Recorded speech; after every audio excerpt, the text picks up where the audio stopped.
Thou wast transfigured on the mount, O Christ our God, revealing thy glory to thy disciples as far as they could bear it.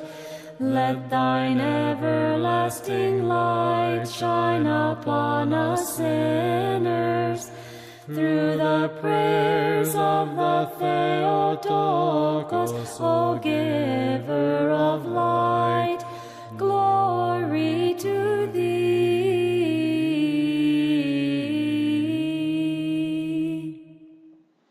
Good evening.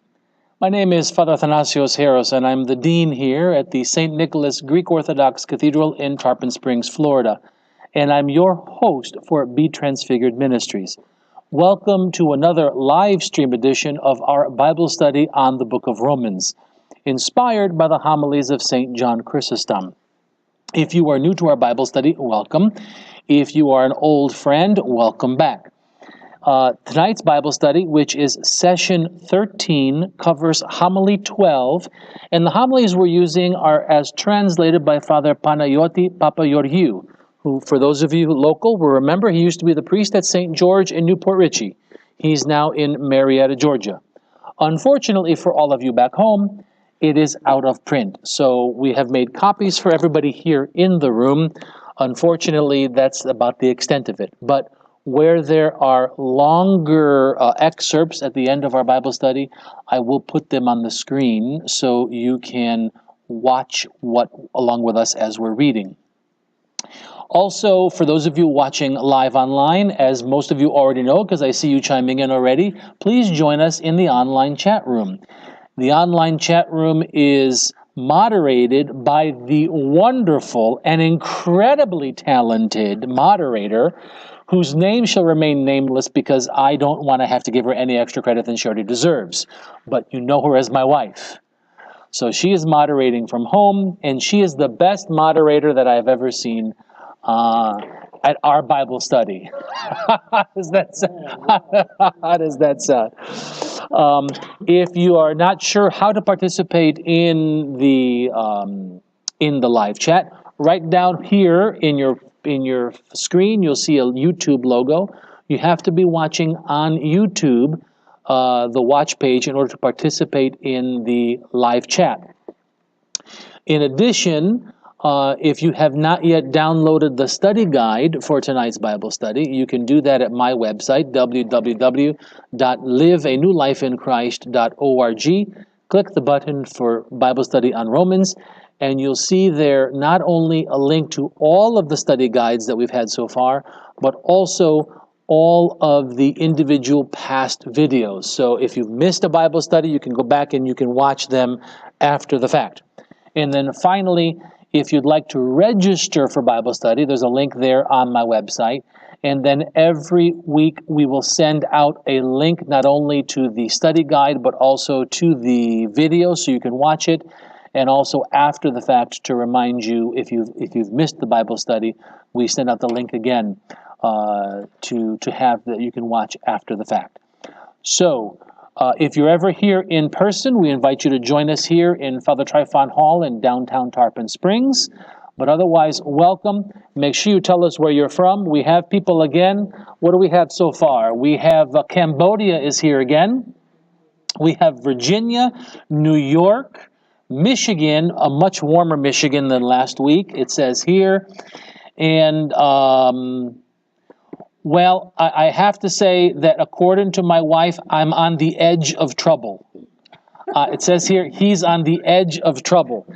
I don't mind being on the edge as long as she doesn't push me over the edge, because, you know, sometimes she pushes me right off the cliff. But anyway, without further ado, let's go ahead and open with prayer. In the name of the Father, and the Son, and the Holy Spirit. For those of you in here, it's in the study guide. The opening prayer is on the top of the study guide. Shine within our hearts, loving Master, the pure light of your divine knowledge, and open the eyes of our minds that we may comprehend the message of your gospel. Instill in us also reverence for your blessed commandments, so that having conquered sinful desires, we may pursue a spiritual life, thinking and doing all those things which are pleasing to you. For you, Christ our God, are the light of our souls and bodies, and to you we give glory, together with your Father who was without beginning, and your all holy, good, and life-creating Spirit, always, now, and forever, and to the ages of ages. Amen. So you may think I'm just causing a little bit of piraktidi for my wife, but it's really just a microphone test because I need to be able to make sure she can hear what I'm trying to say. So it's it's our little sound test. Oh, we also have Australia is here. So we have Australia, Illinois, New York, Virginia, Cambodia, Michigan. We have them from all corners of the world, quite literally from both ends. That's pretty cool. Okay, so tonight's Bible study, session 13, homily 12, covers the book of Romans, chapter 6, verse 19 through verse 13 of chapter 7. So, first section we're going to read is chapter 6, verses 19 through 23. Who wants to start us off? 19 through 23. All right, turn your microphone on, bring it close to you. I speak in human terms because of the weakness of your flesh. For just as you presented your members as slaves of uncleanliness, of unlawlessness, leading to more lawlessness, so now present your members as slaves of righteousness for holiness. For when you were slaves of sin, you were free in regard to righteousness. What fruit did you have then in the things of which you are now ashamed? For the end of those things is death. But now, having been set free of sin and having become slaves of God, you have your fruit to holiness and to the end everlasting life.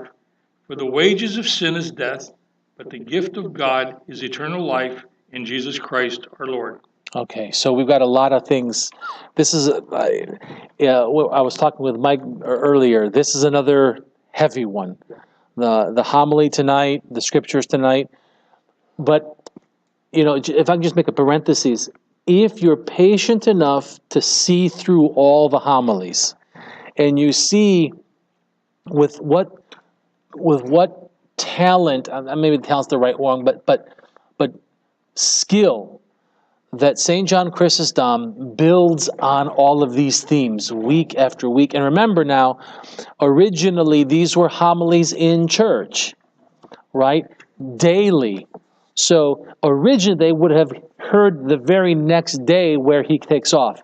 In fact, in next week's homily, we're going to hear him say even, lately I've been telling you about this, right? Because he's making, so he even references that he talks about several things in a row, and you would have heard that in several days in a row. So he's making some extra points. But the great skill that he's building and growing and building and paralleling with what St. Paul has to say. So even though tonight gets really heavy again, it's building to bring us to a beautiful level. And remember, one thing that St. Paul is fantastic about is he comes down to our level, which is where St. Paul starts tonight, where he says, in human terms. He speaks in human terms so that he can lift us up. He never stays down there with us, but he comes down with us so that he can elevate us up, right? That's the first point, speaking in human terms. And according to Chrysostom, St. Paul is doing this to show the limitations of the law. The limitations of the law. Listen to what he says here. Yet men should contribute much more, and more by as much as sanctification is greater and better than the power of lawlessness. But he asks for no more because of your weakness. That's paragraph 3, page 223 in the actual homily. So what's happening here is he's talking about the limitations of the law, because remember, this goes back now for several weeks. He's showing how the law was not able to accomplish what its original purpose was. But simultaneously, and this is happening now several weeks and again into next week further, he doesn't want to speak poorly of the law. So he's showing how it's our limitation. It looks like it's the limitation of the law, but only in the sense that the law couldn't force us to do anything. And that's why he says in human terms, showing the limitation of just how far the law could take us. Why? Because of our weaknesses. Because of our weaknesses. Chrysostom points out that there are two options: lawlessness and righteousness. One is filled with misery, while the other is filled with earnestness. Listen to what Chrysostom says. For no one would endure hearing that he does not serve Christ as much as he serves the devil. When you were living in wickedness, impiety, and the worst kind of evil, your obedience to evil was such that no action of yours was in any way good. For you did evil, your obedience to evil was such that no action of you... For you did not divide the manner of your servitude by giving some of it to justice and some of it to sin, for you devoted yourself entirely to wickedness. Right? Remember, because what he's saying here is you became slaves of uncleanness. Right? That slavery, we were held captive. Right? So in that captivity, in that slavery, and he talked about that last week, we broke free of slavery, don't run back. Why would you go back into that slavery? And that's what he's talking here is, when you were in that original slavery, you were total wickedness because you had given over into it. And I said, remember, he's doing this to inspire us not to go back where we were. Don't give up what you've been rescued from by returning to that. Right? So he's showing just how bad we were. We were in total wickedness, that we weren't even giving any of our time to righteousness. We were giving it all over to wickedness. Now, fortunately, in the next couple of homilies, he lightens that a little bit. Yeah. But that's what's our salvation. And what he's going to show is it's because of our weakness is why we're able to have the grace that we have. And that's why the law is still good. It's not that the law is wicked, but because of our weakness, the law was insufficient. So yeah, he does admit that we're weak. Then Chrysostom goes on, since you have removed sin, you should pursue virtue. That's our theme for the night, right? Leaving sin behind and welcoming virtue as we move on. We should have shame about our former life in sin. So this understanding that we know what we've done, and knowing just how bad it was should bring us some shame. Should bring us some shame. Listen to what Chrysostom says here.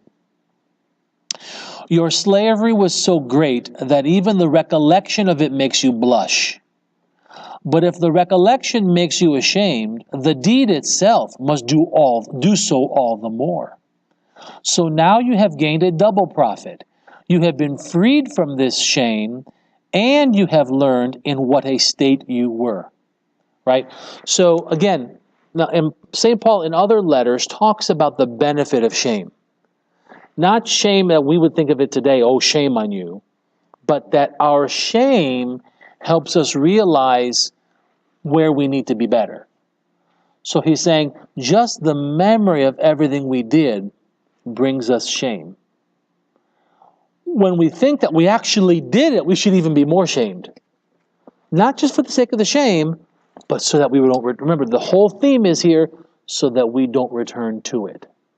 That's the entire theme he's going at with here.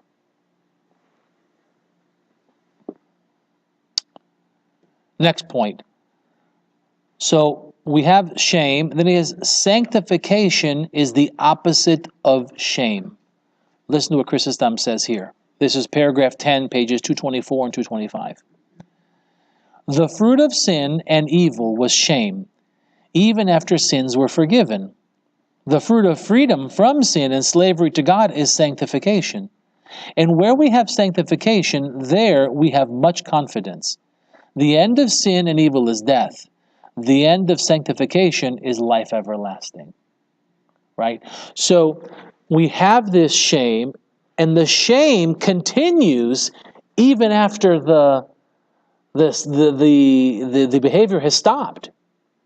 That's how great sanctification is. That sanctification brings us life, brings us a total new creation. And we talked about last week how we're dead to all of that. And that theme of being dead to sin is going to carry us even into next week. It talks about being dead to sin and alive in Christ. Okay, so interesting just how opposite that is with the sanctification versus the shame. Shame brings death because it brings us lower and lower and lower. Even after we've stopped, we still feel the shame, which is a limiting force. So, because we're always trying to look at the positive as well, right? St. John Chrysostom and St. Paul don't dwell always in the negative. Here we have a great point. Some blessings are given now, while others are coming later. Therefore, you should serve the blessings.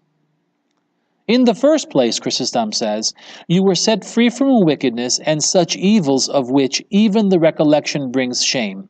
Second, you have become servants of justice. Third, you have enjoyed sanctification. And fourth, you have attained life, and a life that is not temporary, but everlasting. So we've received some of the benefits now, in that we have received freedom, in that we have ended sin, and we will receive additional benefits later, and that is the eternal life and the eternal freedom and the sanctification. So we've got some now, and for St. Paul, that's always what gives us hope for what's coming in the future. God doesn't make everything wait for later, right? He gives us some now as evidence and as proof, St. John Chrysostom says, and St. Paul says, for what he's going to give us in the future. The fact that he gives us some of it now. Okay? Now, lest any of us boast, we were set free from sin by grace, not anything that we have done. Listen to St. John Chrysostom here. Paul inserts all these points in his argument because he has already spoken about grace, and next he's going to reject the law. To prevent both these topics from making hearers rather listless and indifferent, he inserted the part about strictness of life, because everywhere he strives to rouse his audience to the practice of virtue, right? So this is, again, where he talks about you've been set free, but now you're slaves of life. Now you're slaves of righteousness. He's sending us toward that virtue, but he wants us in our humility to realize it's not because of anything we did. All the freedom from sin that we have, all the freedom to not sin that we now have, none of it has to do with what we've accomplished. It is a true and absolute gift from God, right? And then again, remember all the way back to whatever it is, it's chapter 3, all have fallen short of the grace of God, right? That constant reminder that all these wonderful blessings we have, and these freedoms we have, and this new life we have, and this sanctification we have, 100% has nothing to do with what we have done. It's a pure, free gift from God. And he does that so that we don't get lazy and we don't get somehow egotistical. See how wonderful we are. Well, we didn't do anything for it. We didn't do anything for it. And finally, Paul finishes here by reminding us the dangers of going back, right? For the wages of sin is death. That one final reminder. Don't go back. Warning, warning. Will Robinson, don't return to the evil that was there. Okay? So, that's the end of chapter 6. Any questions there in chapter 6, or should we move on to chapter 7? All right. Chapter 7, who wants to read verses 1 through 6 for us is the first section. Verses 1 through 6. Who wants to read? Okay, turn the microphone on.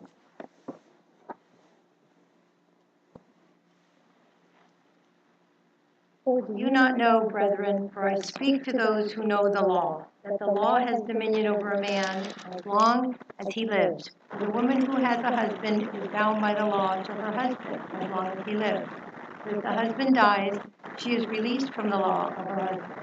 So then if, while her husband lives, she marries another man, she will be called an adulteress. If her husband dies, she is free from that law, so that she is no adulteress. Therefore she has married another man. Therefore, my brethren, you also have become dead to the law through the body of Christ, that you may be married to another, to him who was raised from the dead, that we should bear fruit to God. For when we were in the flesh, the sinful passions which were aroused by the law were at work in our members to bear fruit to death. But now we have been delivered from the law, having died to what we were held by, so that we should serve in the newness of the Spirit and not in the oldness of the letter. Okay. So the important thing to remind us here is he says, "For I speak to those who know the law." This is another common thing that St. Paul does, is he brings us to a common understanding, a common point of departure, right?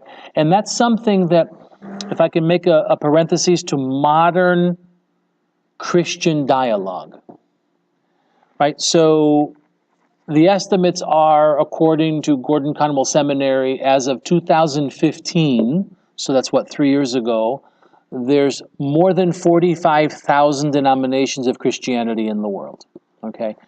I think we can learn from St. Paul in terms of dialogue with our other Christian brothers and sisters, and even with non-Christians, this art of finding the common denominator. What can we all agree with?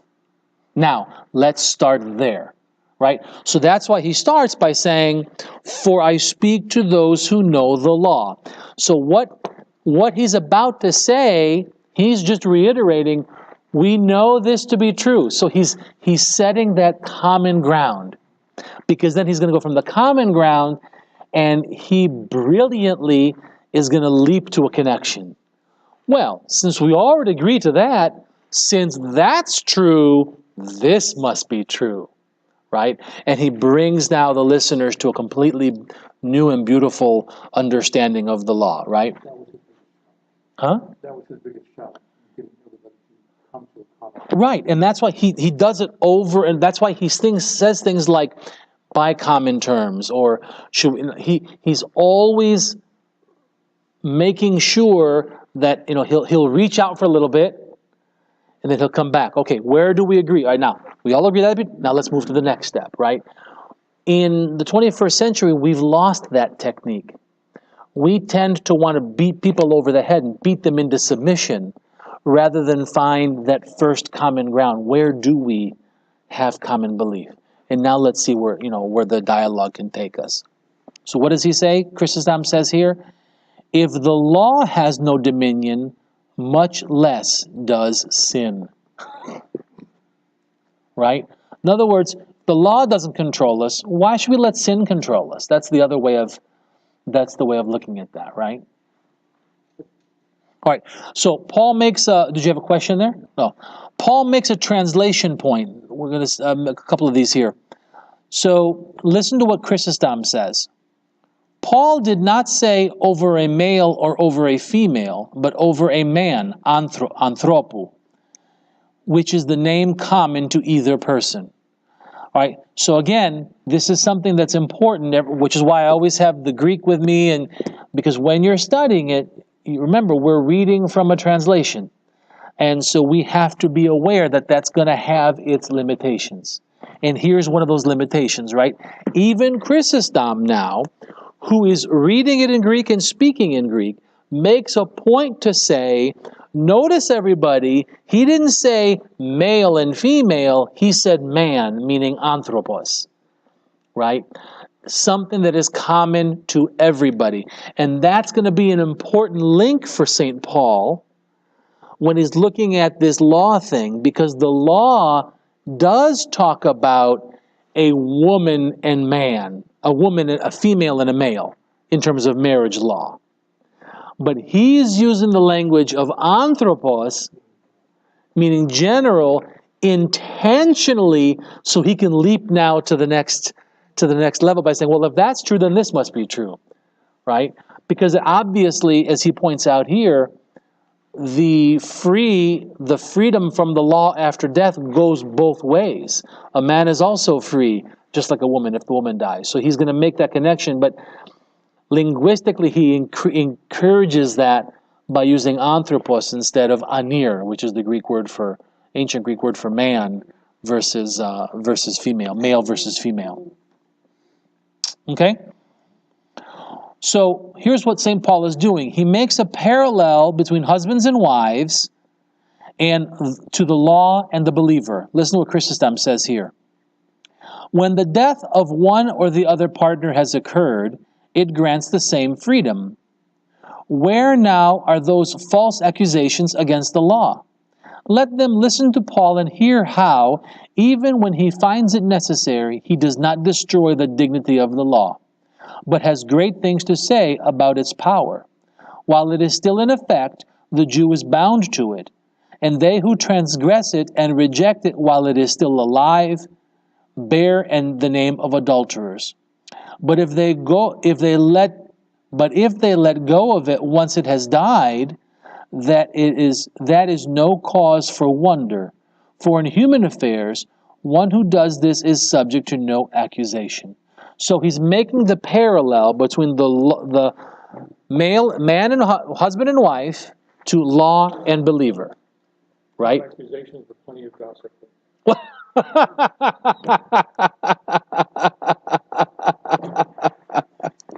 You didn't hear that. What he said was no accusation but plenty of gossip, which is unfortunately its own struggle, right? But you see that beautiful parallel, right? So he's making this. So if the law in this example is the husband and the believer is the wife, right? So what he's going to say is, look, is if the wife dies and the law is free, if the law is that and the wife is, so there's this, that's how he leaps off and goes in both directions. Death frees us from the law. Listen to what Chrysostom says here. If you are dead, you are no longer subject to the law. For if after her husband has died, the wife is not subject to him, all the more is she freed from him when she herself has died. Do you see Paul's wisdom in how the purpose of the law is that we be divorced from it and married to another? For Paul says that there is nothing to prevent marriage to a second husband after the first husband has died. Right? How beautiful, because whoever thinks of the woman's freedom after her death? Right? Because again, how did he start? In human terms tonight. So since he is, well, look, she's now even more free because she's the one dead. Well, what happens? We're the ones dead in our baptism. And so now we're free from the law. That's where he's bringing this parallel to. I think it's really an amazing, amazing parallel. And then a point that Chrysostom makes, there is total freedom because it was the death of the master. Right? It wasn't just any death that severs us from the law. It was the death of the master. And now that brings total freedom. Total freedom. Now here's an interesting point, and this is a little bit counterintuitive on the question of freedom. Even St. Paul asks, or Chrysostom asks the question, what if they say they don't want to get married again? Listen to what he says here. So it says in the study guide, we belong to Christ whether we want it or not. Listen to what Chrysostom says here. Next, to prevent them from saying, what about this? Suppose we do not wish to consort with a second husband. For the law does not make an adulteress of the widow who lives in a second marriage, nor does it force her to do so.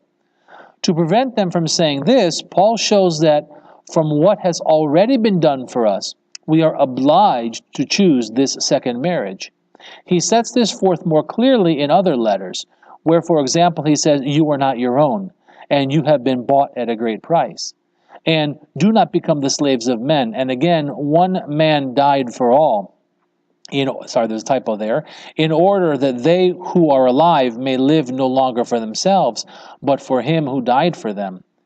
And so Paul was alluding to such statements when he says here, through his body. So, yes, we may not wish to remarry, but he's presenting the case almost like saying we'd be idiots not to remarry when the remarriage is to something so amazing as Christ, as God, and this beautiful new freedom and this beautiful new life.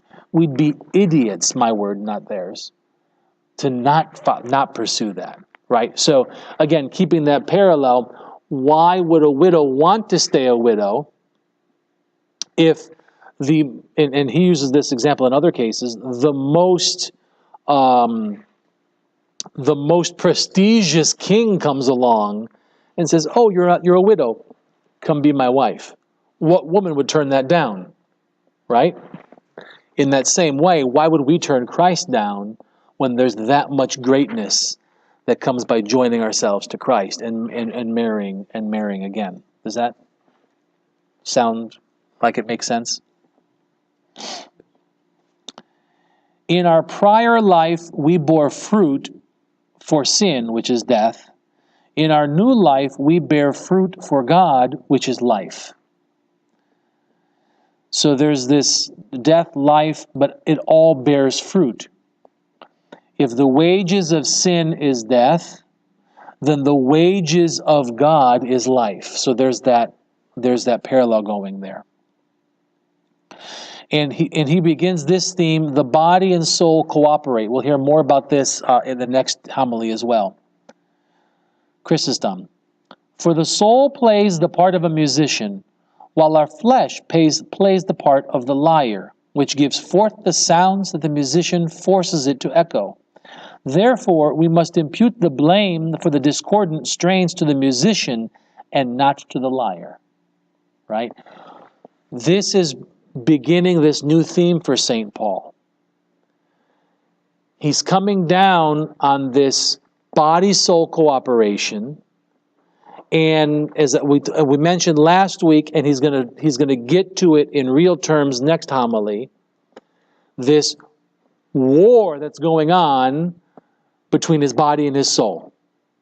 Okay, but what St. Paul is starting with is, from the very beginning, he's saying it's not the body's fault.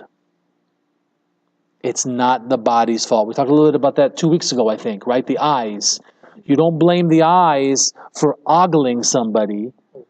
Was that last week? I'm sorry. It all kind of blends together for me. Forget. Right? So he wants to make very clear it's not the body's fault. Right? One final thing here, and then we'll actually two final things before we finish the next section. We have new expectations from God because our life is easier after baptism. Since it is easier, we risk, though, a higher penalty. Right? So this is where the good news becomes sad news a little bit. Chrysostom. What Paul means is that when Adam sinned in his body, became subject to suffering and death. He received many physical defects. The horse became less active and less obedient to the rein.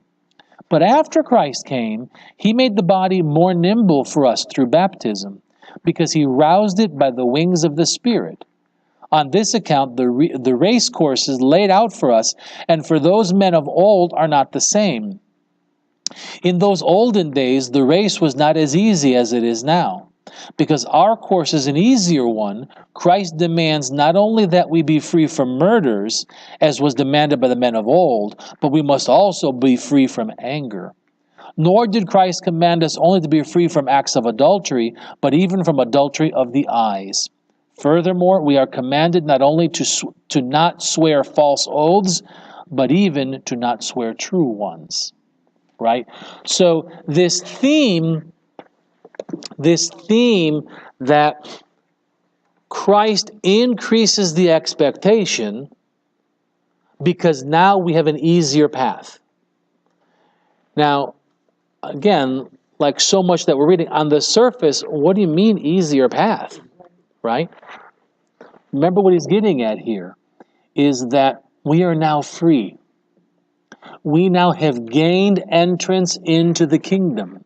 We now have been granted eternal life at no work of our own. So that by itself makes the journey easier. He's already proven the law didn't do anything for us, right?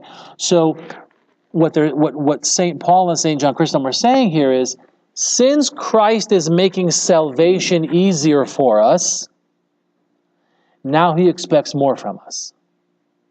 Okay, which, when you look at it in that sense, okay, that's logical. And that's why Christ, when he talked to we see it in the gospel, you've heard it said, do not murder. I say, if you're angry, you've already murdered. So he brings us, again, why? He's bringing us to a higher plane. He's elevating us. It's no longer, as Christians, enough to simply not murder. Now we can't be angry.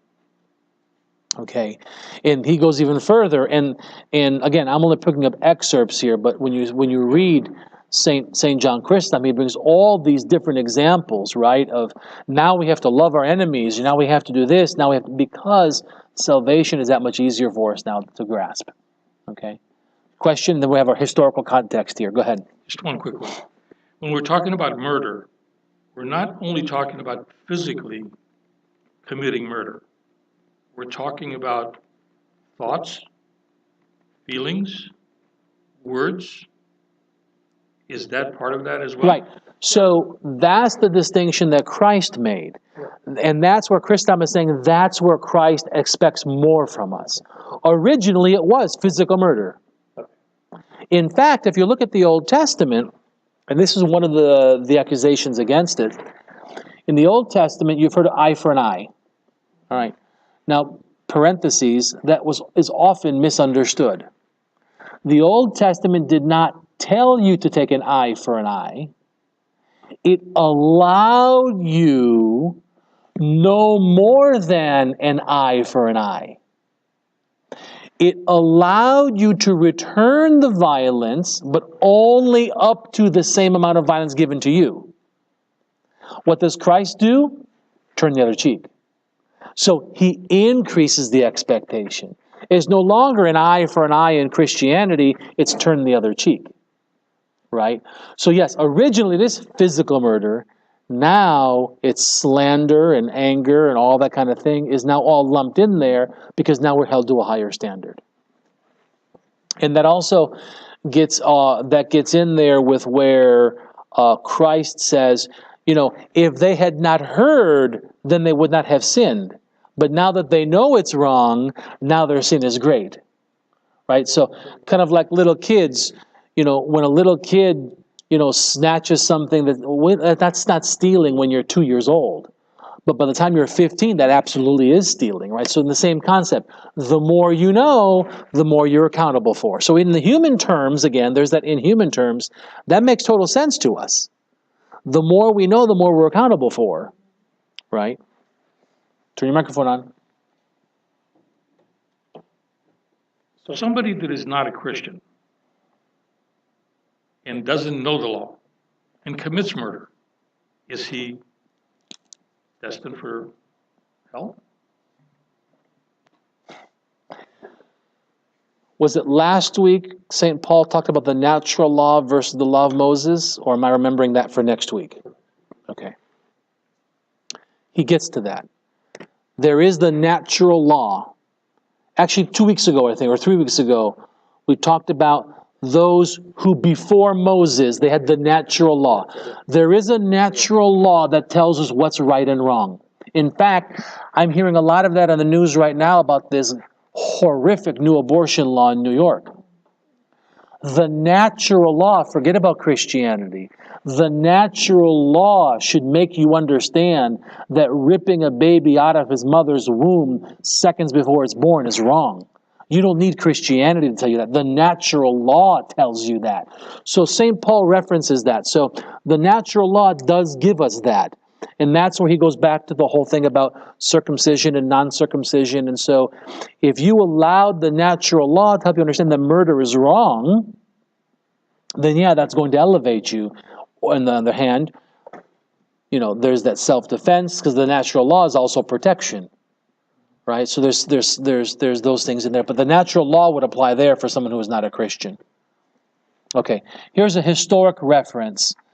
The way I write it here is the historical reference which shows greater dedication of believers. Listen to what Chrysostom says here. For it is not the letter that is the old law that condemns, but it is the Spirit that is helping us. This is why among the ancients, if someone was seen practicing virginity, it was a matter of great amazement. But now, remember this is the year 385, but now the practice has spread all over the world.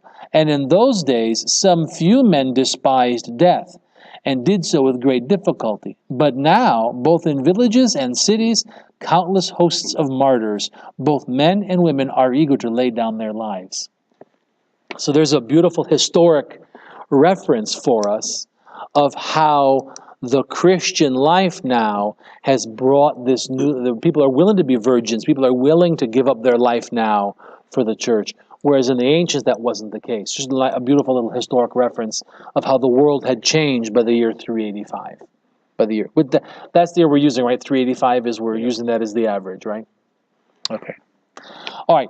Chapter 7, I'm talking too much tonight, so I'm afraid I'm going to run out of time. So chapter 7, verses 7 through 13. Who wants to read? Okay. I'm sorry. Yes, 7 through 13. 7 through 13. What shall we say then? Is the law sin? Certainly not. On the contrary, I would not have known sin except through the law. For I would have not known covetousness unless the law had said, you shall not covet. But sin, taking opportunity by the commandment, produced in me all manner of evil desire. For apart from the law, sin was dead. I was alive once without the law. But when the commandment came, sin revived, and I died. And the commandment which was to bring life, I found to bring death. For sin, taking occasion by the commandment, deceived me, and by it killed me. Therefore the law is holy, and the commandment holy and just and good.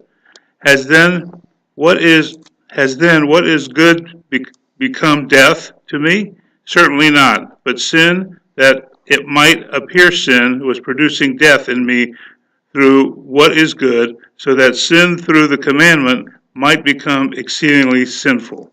Okay. What I love about this section is, again, St. Paul is acknowledging what we all know to be true, because he knows we're asking that question. Is sin bad then? Mi geneto, may it not come to be. Right, that's the actual Greek there, mi geneto, may it not come to be. So he's acknowledging in this conversation that where he's brought us to, we're now asking this question. That's happened sometimes even in our Bible. Well, then why even try? That was where we were a couple weeks ago. And so I think it's such a beautiful understanding of the human person that he's talking to, and how it still is relevant for us 2,000 years later. Because we're still coming to the same point. And like I said in the beginning, if we're allowing St. Paul and St. John Chrysostom to bring us along week after week, verse after verse, we're following the same pattern. He's bringing us to these same points of departure where we're like, yeah, absolutely, why should we bother? Okay, maybe not. Let's rethink it. And then he brings us through that next pattern. I think it's a beautiful thing that he's bringing us to the same place he brought them, which also is, like I said so many times, a comfort to me that as many things are different, that many things are really the same. We haven't progressed.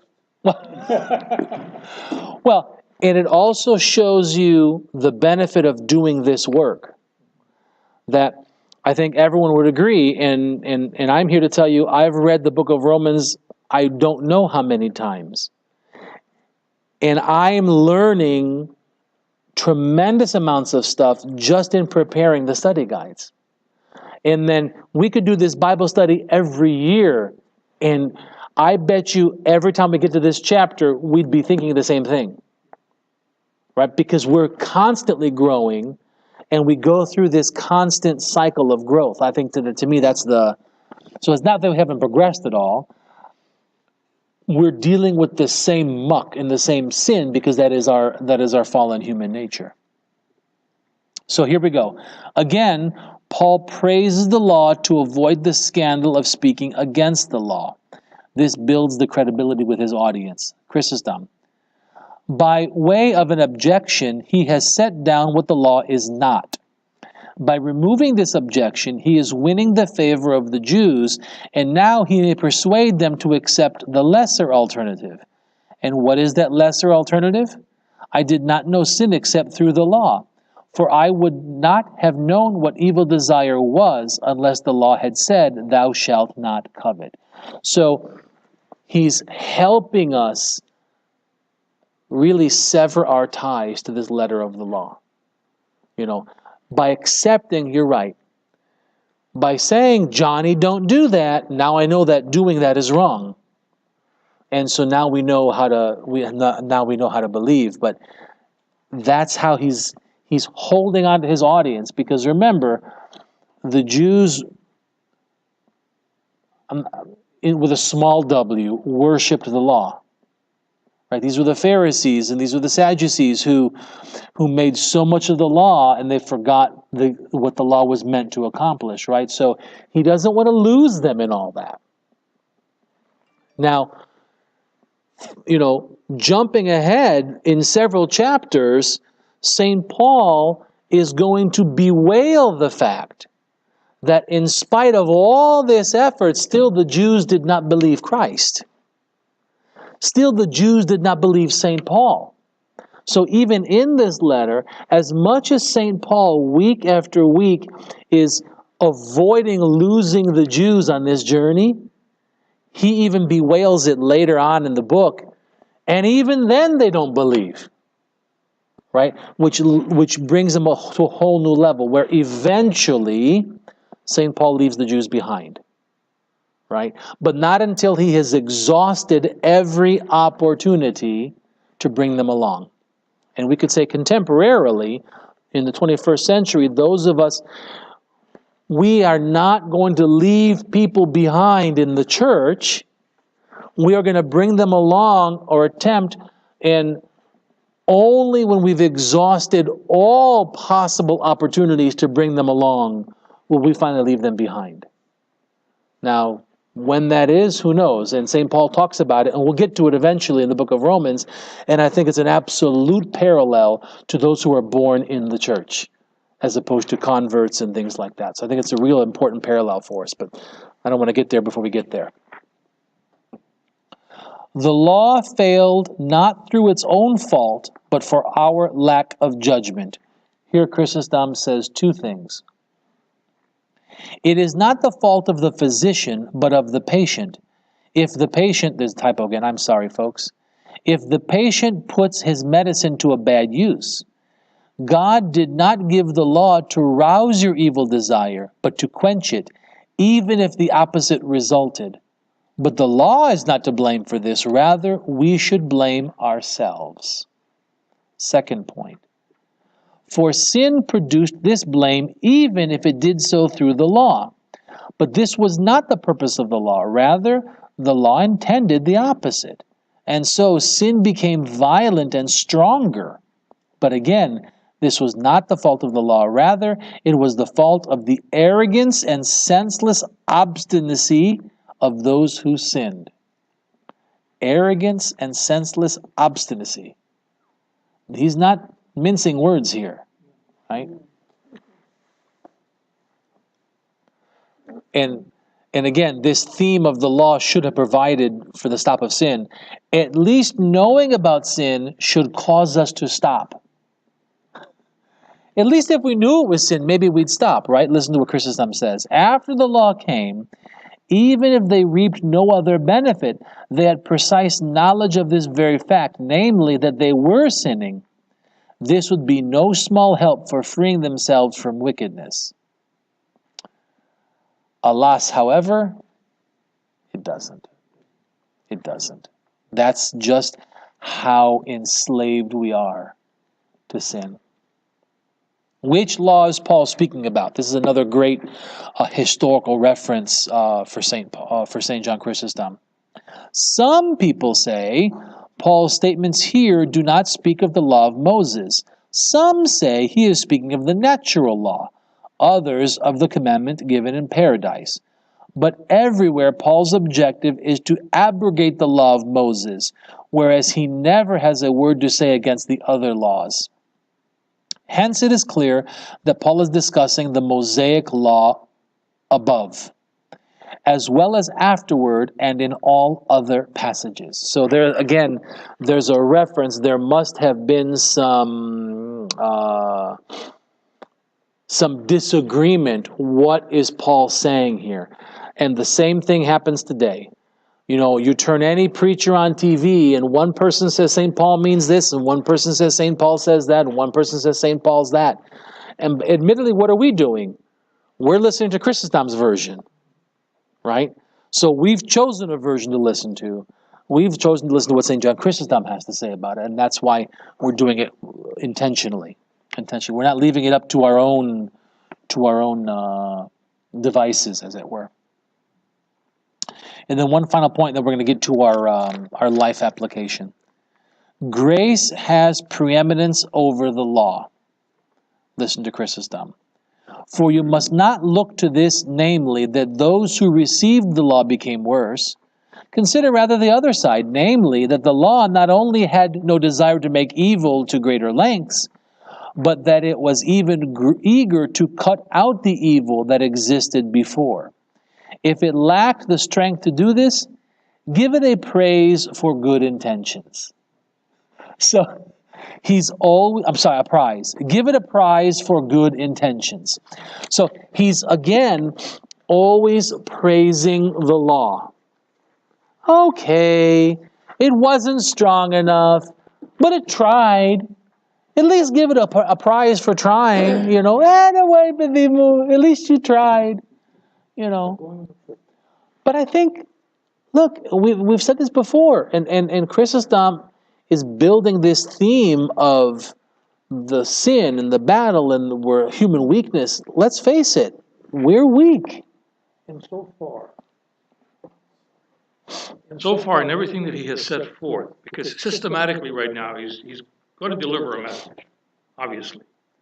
Systematically, he is trying to point out, at least in my opinion, what the law stated versus what our weaknesses are, Right. And how we go about going back to what is right. Because if we decide to sin, we know where we're going to be. We don't want to go back there again. Right. Okay? So the next step, obviously, is going to be even more prudent because of the fact that he's going to open up our eyes to something different. And I'm amazed how systematic he's bringing forth every little step to that particular journey. It really is amazing, isn't it? It is. And then, he takes it back and says, hey, if it's a mistake, it's a mistake. It's not good, it's not good. So he even admits the weaknesses of the law. Yeah. And even Chrysostom talk about how that builds his credibility. For a modern comparison, he's not speaking from his ivory tower. All right, I'm going to say I'm sorry at home. We're going to run a little overtime, so forgive me. I spoke too much tonight, but there was a lot of stuff to get through. No, that definitely takes it all on me. Okay, so if you're new to our Bible study, and those of you who are new tonight, there's always two parts. There's the chapter and verse portion, and then there's what I call the life application, where inspired by some part of the homily, sometimes one word, sometimes one phrase, one verse, Chrysostom goes into an entire teaching. Now, I've passed out the homily. I only excerpt here a few bits and pieces of it. But you really got to take it home and read the entire homily. And for those of you at home, I will put a link on the website to other online sources to these translations, even though it's not the same translation we're using, at least you'll be able to get something out of it. But for tonight's conversation, I'll put it up on the screen so you can read along with us. All right, the first point. First of all, our life application theme is cast out wickedness, bring in virtue. Our first point here is don't pay attention to the work needed. Paragraph 64, page 239.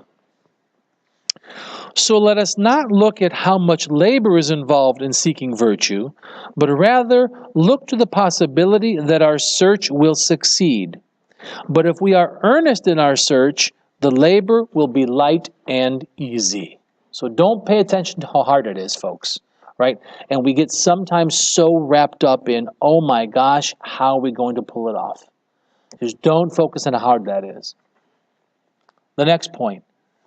There is more pain in wickedness than virtue. Paragraph 65, pages 239 and 240. For we shall see that wickedness has much pain attached to it, but virtue brings much pleasure. Tell me this, what is more painful than a bad conscience? And what brings more pleasure than a good hope? For there is nothing, absolutely nothing, that is likely to cut us so deeply or to press so hard upon us as the expectation of evil. And there is nothing that raises us up and all but gives us wings as much as a good conscience does. Right? So there's that hope that he's throwing out there for us. The hope. Next point. Wickedness brings evil into every part of life. Paragraphs 68 and 69, page 240 and 241. At the bottom of the end of 68 and all of 69. When they fall asleep, they are not free from struggles. He's talking about adulterers here. Okay? When they fall asleep, they are not free from struggles, because their bad conscience shapes for them dreams filled with many terrors to frighten them.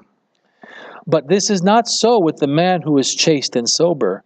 He spends this life in great tranquility and freedom.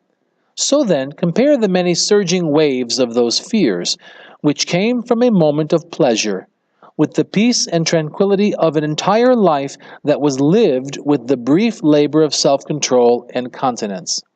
Then you will see that the peaceful life of purity was more pleasurable than the turbulent life of sin. And we just have to trust him on this one. Sometimes we just have to trust him on this one. Next point. With virtue, pleasure comes after labor. Paragraph 71, page 241. In the case of virtue, the laborious parts come first, and after that comes the pleasure, so that in this way the toilsome parts become easier. But in the case of evil things, the order is reversed. After the pleasure come the pains and the punishments, so that in this way the pleasure disappears. Think about that for a minute, right? Disappears. Just as the man who is expecting a crown of victory in the games has no perception of the present burdens, so he who is expecting punishments after the pleasure cannot reap the fruit of pure joy, because his fear of what will come upsets everything and puts him in a state of confusion. Rather, if one should examine the matter carefully, even before the punishment that follows these actions, he would find that at the very moment he ventures to do the wicked deed, he experiences much pain. What he's saying there is, if at anything, even the idea of the pain and the punishment causes us to not enjoy what we're doing, that advanced guilt. And I would say, in addition to that, that's one of the benefits in orthodoxy of having an icon in your car, or having an icon in your office, or having an icon everywhere with you, is even if the glance of the icon would bring you the guilt to not start, or to at least stop what you're doing, right? And take away that potential for sin. If at anything that happens. Next point. If you are not satisfied, you will never be satisfied. Paragraph 73, page 242. When we are thirsty, we refresh ourselves by drinking as much as we wish. But as long as we are still thirsty, the torture of our thirst grows greater, even if we drain every spring to its dregs. The pangs of our punishment are more severe even if we drain 10,000 rivers. If you require everything in the world but still want more, you are making your punishment more severe because you have tasted of more numerous possessions. Remember, Chrysostom does not mince words when it comes to wealth and wanting the pleasures of life. So this is where he's headed here now, right? So if you want more and more and more, you will never be satisfied because you can never get enough. Next point. Avoid even the little sins. How many times, I can't tell you how often I hear, I don't have any big sins to worry about, Father. Here Chrysostom says, avoid even the little sins. Paragraph 75 and 76, page 242. Let us keep away from this first root of evil. Let us not even touch this lustful desire. If we have put our hand to it, let us leap back from this first touch. And then a little further down in that paragraph.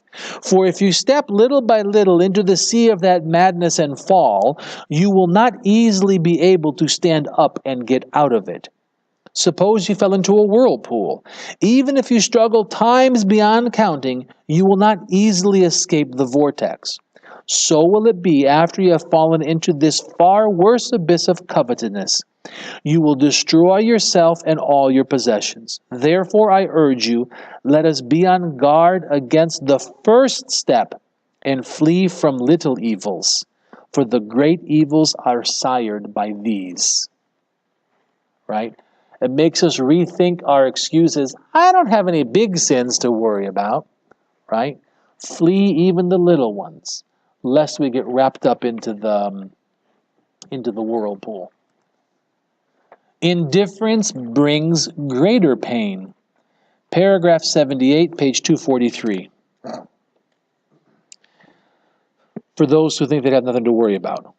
If those who lived before the law was given fell into the very depth of wickedness little by little because of their indifference, consider what we will suffer. Surely we are called to greater trials if we do not pay strict attention to ourselves or anticipate the sparks of evil deeds, and if we do not quench them before the pile is kindled into flame. Let me give you an example. Are you a man who constantly swears false oaths? You must not only stop swearing falsely, but you must stop swearing any oath. Then you will have no further trouble. It is far more difficult for a man who swears oaths to avoid perjury than for a man who swears no oaths at all. So there's some incentive, right? It's easier, they say, it's easier to remember the truth if you never lie. You don't have to remember anything that way, right? Same concept. Next point. Build virtue by increasing self-control. Paragraph 82, page 244. To keep us from suffering, is that where we're at, right? Yes. To keep us from suffering these experiences, Christ forbids not only murder, but anger as well. He forbids not only adultery, but even a lustful look. He forbids not only swearing falsely, but all swearing whatsoever. Nor does he make the measure of virtue stop here. After he set down these laws, he went on to something that is still greater. For after he prohibited us from committing murders and ordered us to keep free from anger, he bade us to be ready to suffer evil. For he told us not only to be prepared to suffer as much evils as the plotting of our enemy might wish, but to go further and to overcome his excessive madness by the abundance of our Christian virtue and way of life. Okay, and there's that again, continual go further, go to the next step, increase our righteousness, increase our virtue. And it's something, if you read the lives of the saints, we think, oh, the saints were holy, the saints were this. The closer someone gets to God, the more they realize just how far away they are. And so the saints, although we call them saints, referred to themselves as the greatest of sinners because they realized just how far away that they really were. We're kind of sheltering them because we don't realize just how far we are from God. So in that same theory, always building and always growing and always climbing toward Christ. Next point here before we go to our send-off. Much good comes from virtue. Paragraph 88, page 246. Lest you think there's no benefit to virtue. Consider how many good things you get from this. First, you free yourself from tumult and trouble. Second, rather put this in the first place, if you have sinned, you will strip those sins away, just as the publican did by listening humbly to the Pharisees' accusations. In addition to these, you will make your soul heroic by this practice, and you will enjoy praises from all. But if you wish to take vengeance on that man, this too will follow in full measure, both when God punishes him for the things he said and before that punishment, because your Christian way of life has become a timely blow to him. Now, I have to confess, I'm not crazy about that particular point. I'll admit that. I struggle with that because to me, that whole, well, don't worry, God's going to get them. And the reason I struggle is I don't really think that's what St. John Chrysostom means here when he says, but if you wish to do him harm. I don't think that's really what he means there, but it's how it comes across to me sometimes when I read these types of paragraphs. So I will readily admit to you that I happen to struggle with that particular topic. Okay. All right. So that brings us now to what I call. Sorry about that back home. I forgot to change the screen, so you weren't able to read that with us, but I just got the reminder from my wife to change the screen. So there you go. You can read it when you watch everything later. Last point. So at the end, as I've said so many times, even if we memorize the scriptures, it doesn't do us any good if it doesn't change our life. Okay? That's why we have this life application, and that's why each week I do a little send-off, sending off with one final challenge, one final call from St. John Chrysostom. So tonight's send-off, I've titled here, Find Rest for Your Soul. Paragraph 90, page 246. Let us avoid the abyss of meanness of spirit and hurry to the harbor of patient endurance. Let us do this so that we may find rest for our souls, as Christ has also declared, and may we come to gain the blessings of the life to come. Let us find rest for our souls. So there you have it, folks. We've come to the end of another live Bible study here in the book of Romans, inspired by the homilies of St. John Chrysostom. My name is Father Athanasios Heros. I am the dean here at St. Nicholas Greek Orthodox Cathedral in Tarpon Springs, Florida. I'm sorry we did go a little over time tonight, but it was a lot of material that we covered. You don't worry, you'll always be able to watch this video over and over again. If you missed a little something, that's okay too. Thank you for being with us. If you're ever in Tarpon Springs, we invite you to join us in person here in Father Tryphon Hall in downtown Tarpon Springs, Florida. Again, until next week, God bless you, and don't forget to live a new life in Christ. Revealing thy glory to thy disciples as far as they could bear it. Be Transfigured is a production of Be Transfigured Ministries in cooperation with the St. Nicholas Greek Orthodox Cathedral in Tarpon Springs, Florida. We depend upon your generosity to maintain our ministry. You can make a safe online donation when you visit our website, liveanewlifeinchrist.org.